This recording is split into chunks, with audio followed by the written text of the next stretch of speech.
O plástico invade nossas vidas. Está presente antes mesmo de abrirmos os olhos pela manhã. Escovamos os dentes com escovas plásticas, tomamos café em canecas plásticas, nos vestimos com tecidos sintéticos feitos de plástico.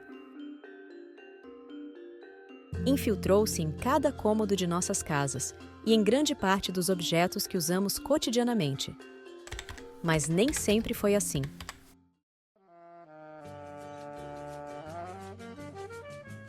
No começo do século XX, tudo era feito de materiais naturais, como madeira, vidro, algodão, lã, couro, cerâmica. As casas não tinham os plásticos onipresentes nos dias de hoje. Não existiam canecas, potes ou embalagens plásticas. Era um mundo totalmente livre desse material que hoje nos cerca. Até que os cientistas tiveram uma ideia revolucionária, ou perigosa, dependendo do ponto de vista. É impossível imaginar a vida de hoje sem plástico. Descobrir novas substâncias sintéticas que pudessem imitar os materiais naturais e até superá-los em versatilidade e resistência. Nascia ali uma nova classe de materiais, os plásticos. O primeiro plástico totalmente sintético foi a baquelite, patenteada em 1907 pelo químico belga Leo Baekeland. A baquelite era obtida pela combinação de duas substâncias químicas, fenol e formaldeído. O resultado foi um material maravilhoso, que podia ser moldado em qualquer forma, cor ou textura, e que resistia ao calor e à eletricidade. A baquelite abriu as portas para uma explosão de novos plásticos. Versátil, durável, resistente e barato. Por isso tudo, o plástico é tão interessante para a indústria, mas é também altamente agressivo para a natureza. Nos anos seguintes, foram desenvolvidos centenas de novos plásticos, cada um com propriedades únicas. O celofane, o PVC, o nylon, o teflon, o poliestireno, o acrílico, o polietileno. A criatividade dos químicos parecia sem limites para inventar novos materiais sintéticos.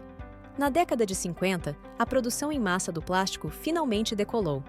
Foram construídas enormes fábricas, que produziam todo tipo de produto feito desse material mágico, leve, barato, durável e com infinitas aplicações.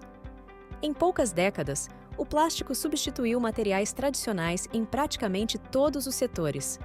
Na cozinha, no banheiro, nos eletrodomésticos, nas roupas, nos brinquedos, na decoração. O plástico prometia facilitar a vida das donas de casa, deixando tudo mais prático, descartável e colorido.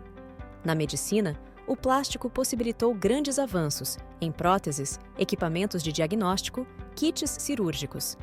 Na engenharia, revolucionou a indústria automobilística e aeroespacial, trazendo leveza e resistência. O plástico se tornou um símbolo do progresso e da entrada na era moderna de prosperidade. A produção mundial de plásticos decolou. Foram mais de 8 bilhões de toneladas produzidas até hoje. O futuro parecia perfeito nessa utopia plástica. Até que...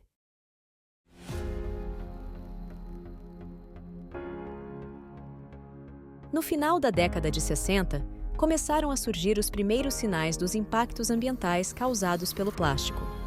O material que era tão útil e durável se tornou um problema quando descartado. O plástico não se decompõe facilmente na natureza e se acumula nos oceanos, nos rios, nos solos, nos aterros. Calma. Ela engoliu plástico de uma rede de pesca. Calma, Diana, que virou um bololuque. Estima-se que o plástico leve mais de 400 anos para se decompor na natureza.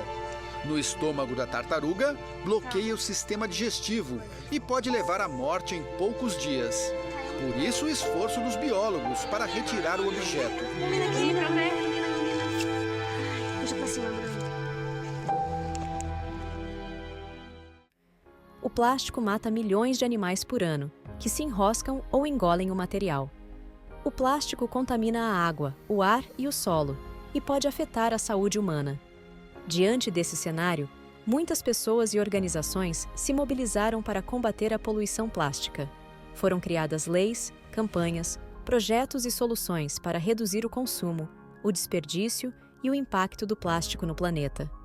Algumas medidas são a proibição ou a taxação de plásticos descartáveis, a conscientização dos consumidores, a coleta seletiva e a reciclagem, a fiscalização e a punição dos poluidores e o incentivo à pesquisa e à inovação. Uma das soluções mais promissoras é o desenvolvimento de plásticos biodegradáveis, que são feitos a partir de fontes renováveis, como plantas, e que podem ser decompostos por micro-organismos em um período de tempo menor do que os plásticos convencionais. Esses plásticos podem ser usados em embalagens, filmes, fibras, copos, talheres e outros produtos, sem gerar tanto lixo e poluição. Mas o plástico biodegradável não é a solução definitiva. Ele ainda tem custos ambientais e sociais e depende de condições específicas para se decompor. Além disso, ele pode causar confusão na hora da reciclagem. Se misturado com os plásticos convencionais, é importante que os plásticos biodegradáveis sejam identificados e separados corretamente, para evitar a contaminação dos plásticos convencionais. Hoje se estima que foram produzidas mais de 8 bilhões de toneladas de plástico desde a década de 50. Considerando que a maior parte é descartada após o uso único, temos um problema ambiental de escala planetária. Apenas 9% de todo o plástico já produzido foi reciclado. Grande parte vai parar em lixões, rios e oceanos. Calcula-se que entre 4 e 12 milhões de toneladas de plástico chegam nos oceanos todos os anos, devastando ecossistemas. Há ilhas de plástico no Oceano Pacífico com mais de 15 milhões de toneladas do material. Além disso, a exposição solar e os movimentos das ondas fazem o plástico se fragmentar em pequenas partículas, os temidos microplásticos, que são ingeridos por peixes, aves e outros animais. Eles entram na cadeia alimentar e chegam até nós.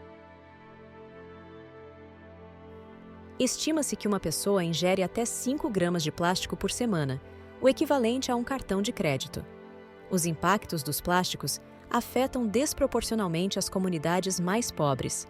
Muitos países ricos exportam seu lixo plástico para nações em desenvolvimento na Ásia e África, que não têm condições de processá-lo adequadamente.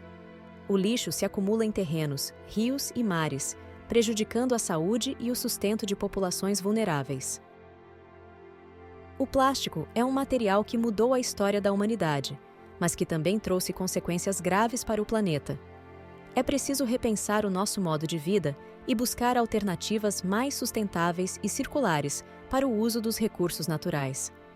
O futuro do plástico depende das nossas escolhas e ações de hoje. E você, o que vai fazer para reduzir o seu consumo de plástico? O que você vai fazer para proteger o meio ambiente? O que você vai fazer para garantir um futuro melhor para todos? Pense nisso e faça a sua parte.